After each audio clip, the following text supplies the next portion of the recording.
The jury in the Stephen Lawrence trial has heard from a barrister who previously had represented the Lawrence family, who told the court he would not have touched any exhibits for fear of contaminating them.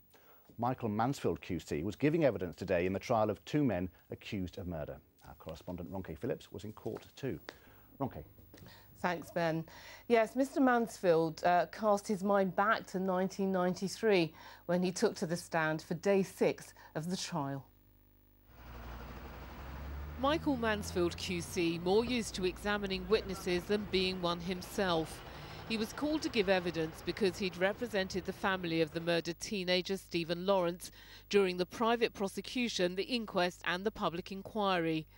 It was suggested by the defence teams that Mr Mansfield may have taken a jacket belonging to one of the accused out of the evidence bag during the hearings, but he denied the claim. He said, "I wouldn't touch an exhibit. If I wanted to take something out, I wouldn't do it myself because obviously there's a risk of contamination." As the exchange went on, both Norris and Dobson became more and more animated, with Dobson continually shaking his head as Mr Mansfield answered. Earlier, the jury heard from the scientist responsible for finding fibres and blood from Stephen on the suspect's clothing. Angela GALLOP examined exhibits linked to the murder in 1995 and again in 2007. She told the jury the later search was more comprehensive and used advances in forensic techniques. Her team were testing Stephen's Raiders jacket when they discovered a number of red fibres from his T-shirt. The scientists from the private firm LGC used the same method on the suspect's clothing and found 7 red fibres on tapings from Gary Dobson's jacket and 1 on a sweatshirt taken from Norris's house. A blood spot was also found embedded in the collar of Dobson's jacket. When asked why the evidence wasn't found in the original investigation, she said, "It's a bit like looking for a needle in a haystack, and some needles are easier to find than others.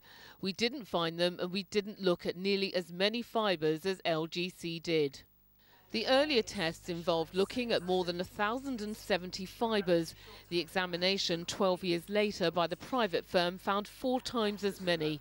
The prosecution argues that the fragments of blood and hair found on the clothes seized from the accused prove they were involved in the murder, but they argue the evidence has been contaminated. And Ronke is still with me here.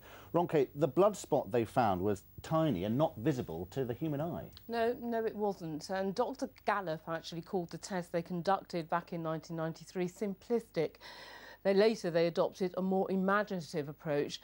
What the new investigation team did was examine the jacket belonging to Gary Dobson with what they called a low-powered microscope and found tiny bloodstains measuring 0.5 millimetres by 0.25 millimetres.